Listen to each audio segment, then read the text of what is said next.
felt intimidated by filling in an online form, especially a form for HMRC. I don't know about you, but I find those a little intimidating. So I thought, as I've got my big girl pants on today, I would do a video doing a real-time play along with me of applying for the Self-Employed Income Support Scheme. Because I'm self-employed, I'm an opera singer, and I've lost about 95% of my work through the coronavirus crisis because I perform live in person. So I thought I'd go through it with you today, just so you've got someone to hold your hand, basically, because I know this is a really intimidating time for a lot of people. So before you start, you need to have made sure that you've checked that you're eligible, which is actually a separate process. And even if you know that you're eligible because you've looked at your previous tax returns, you actually need to look at the eligibility checker to get a date and a time that you're allowed to apply from. This is correct currently as of I think it's the 15th of May today, 16th of May. So have a look at the eligibility checker. I'll leave a link down to my video about that because that's what you'll have to do first. But if you've done that and you've got your application day and time that you're allowed to start applying from, then wicked. This is the list of things you need. So to get started with the application, not the eligibility, the application, you need your unique tax reference number and your national insurance number. They're two separate things. They can be found on your tax returns, on a P60, pay slips, anything like that. So you need that first. Number two, you need your government gateway number. I mean, what is that? I'm not quite sure what it is, but you can find it either when you make the eligibility checker, or if you haven't got it and you've lost it and you've not made a note of it or whatever, which was me, I had to kind of guess mine. But if you've not done that, then don't panic. In this process, there is actually an opportunity to create a new one. So don't worry about that. You're going to be fine. But if you've got it to hand, then that'll just speed up the process. Finally, you need your bank details. So you need your name, your address where the bank account is registered. So that's not the bank's address, that's your address. And you need your account number and your sort code. Okay, so those four things again: unique tax reference number, national insurance number, government gateway, bank details. Okay, if you've got all of those things, you are good to go. Let's get on with it like a car bonnet. Oh my goodness, has this been stressful? Yes, it has. Getting set up to make this video, my internet has not been working, but we're here now. So it's time to claim a grant through the Self-Employment Income Support Scheme. Whoop whoop. How exciting. So if you're self-employed or a member of a partnership and had been adversely affected by coronavirus, use this scheme if you're eligible to claim the grant. And I have 100% because I am a performer, and currently there are no performances going on, so I am definitely 100% eligible for this scheme, which is an exciting thing indeed. So here we go. I need my unique tax reference number, I need my national insurance number. I'll write all these down at the bottom of the screen for you guys, just in case anyone feels a bit overwhelmed by them. So those two you should be able to find, this one on a tax return form or a pay slip. National insurance number, you should know this or have it on a card. It would also be on a pay slip or a tax return. And then the government gateway user ID, you might have a reference of this, but in theory you should have had it when you did the eligibility checker for this particular process. So if not, I'm sure if you fiddle around, someone will ask you for it, and then you can reset it. So and I need my bank details, which is easy enough. So this is important as well. I know a lot of people have been making a mistake, and they've been putting in their address, the bank's address, instead of your address linked to your bank account. So wherever your bank account is registered, so as in probably your home address, or maybe a business address or whatever, then that's the correct thing to find. So and remember, you've got to do it yourself, your tax agent or advisor, so they can't do it for you. You've got to do it yourself. Okay, so let's get down to business. So my UTR, here we go. So just pop that in. If you're feeling really snazzy and you're feeling a bit nervous about filling this in, then why don't you set up a screen next to my screen and we can both fill it in together, yeah? So my national insurance number, obviously your numbers and things will be different to mine, but yeah, just pop that in. So excellent. It's on your national insurance card, benefit letter, payslip or P60. Okay, so for example, so you'll have 2 letters, 6 numbers and then a letter. I think that's the normal format, but who knows. Lovely, I'm eligible to make a claim. Brilliant, excellent. I need my government gateway ID. So this is really good news. To make a claim, I need the government gateway ID, but if you've forgotten them, you can create them now. Okay, so I am not currently claiming universal credit, so I don't need to worry about that. But if you are, yeah, you might need that. But anyway, let's try this one. I've got 2 to choose from, and not quite sure which one it is. So let's see if that works. Oh, and I'm not quite sure what the password is, but let's see if this works. I'm just going to cross my fingers, and if it doesn't work, well, would you look at that? Let's see if this comes through to my phone. And it has. So, great. So that's a 6-digit access code. They've sent it through to my phone. I'm going to say remember me for 7 days, just in case I've got any problems with this. Sneeze. Goodness me. Good thing I'm in the safety of my own home. So I'm not spreading my germs to anyone else. Let's keep going. So there's the access code. I must read the following before making a claim. Okay, let's read this carefully because I know what happens when I don't read. Terms and conditions. After checking the details of your previously submitted self-assessment tax return, you are eligible for this grant. Whoop whoop. The grant does not need to be repaid. That is good news. So this isn't a loan, it's a grant. They're just giving it to you. But, and this is the but, guys, it is subject to income tax and self-employed national insurance contributions. You will need to report the grant on your self-assessment tax return. So when you fill in your next tax return, so this will have to be included on your 20 to 21 tax return, okay?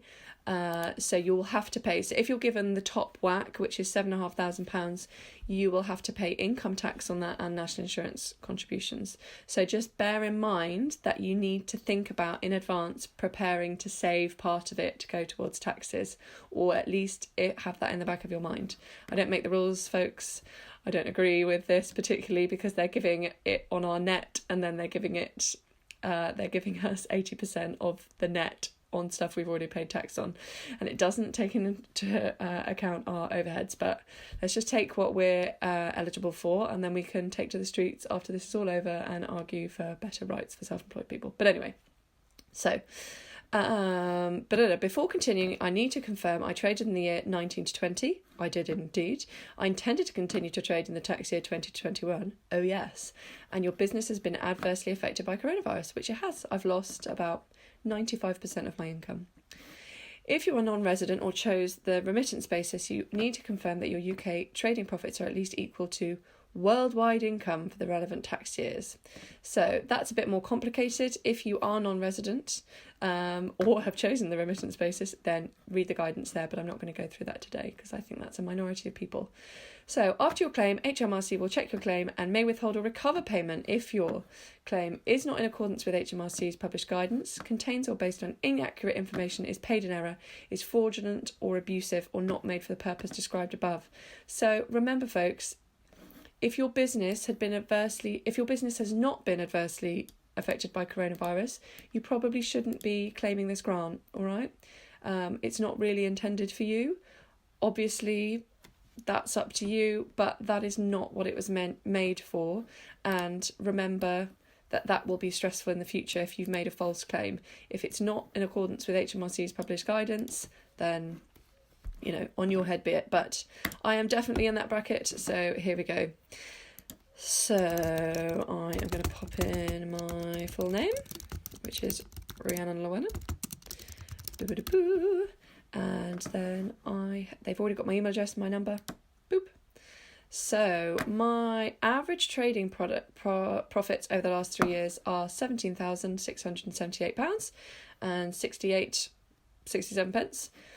So, which is totally correct. So, yeah, that's it basically. So this is about what I calculated. I calculated it would just be under 3,600. So that is exactly right for me. Now, if the number is not what you are expecting, do not panic, because there is an appeals process, and HMRC are saying if you think this grant amount is wrong, we recommend you complete your claim to guarantee a payment. Okay, so it's really important, if you think it's wrong, take the money that they're offering you, okay? Just take the money. You can argue that it's not enough at a later time, or if you think it's too much as well, because obviously that could be problematic. But then you can go to an accountant or tax advisor, contact them for advice. You can also go ask HMRC to review your grant amount even after it's been paid. Really important, even after it's been paid. So if you're in dire straits and you really need some money, at least, and even if it's less than they were offering you, please take it. I'll talk about that more at the end of the video, but I'm just going to press continue. And I've got a personal bank account, so I'm going to pop in my details. Obviously I'm going to blank these out because unless anyone wants to pay any money into my account, I'm not going to pop those up, to be honest. So fair enough.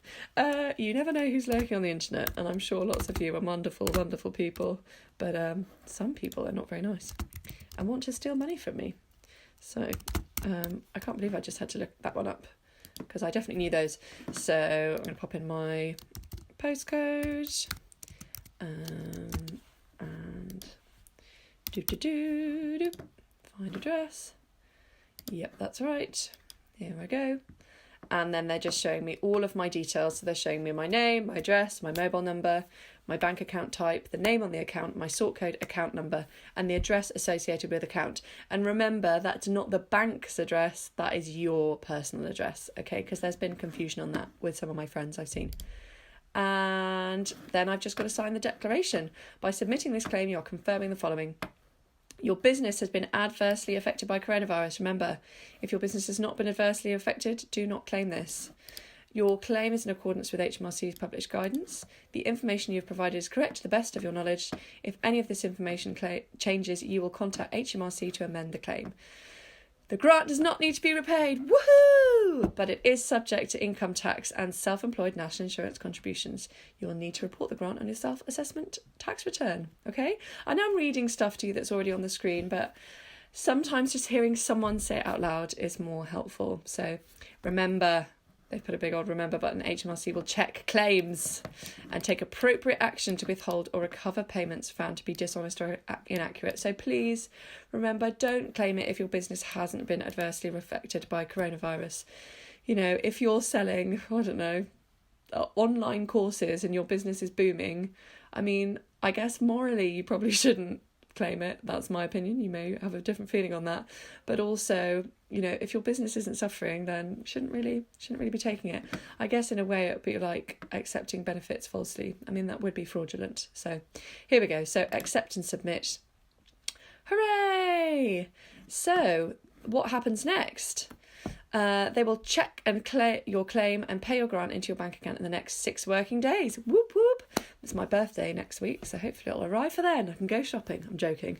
In a lot of ways there's nothing to it, but in the same ways I know that even filling out a form like that which you feel like is really dictating your financial future, it can be really, really stressful. So I reiterate, number one, if the number is not what you had calculated, if it's much lower, don't panic, okay?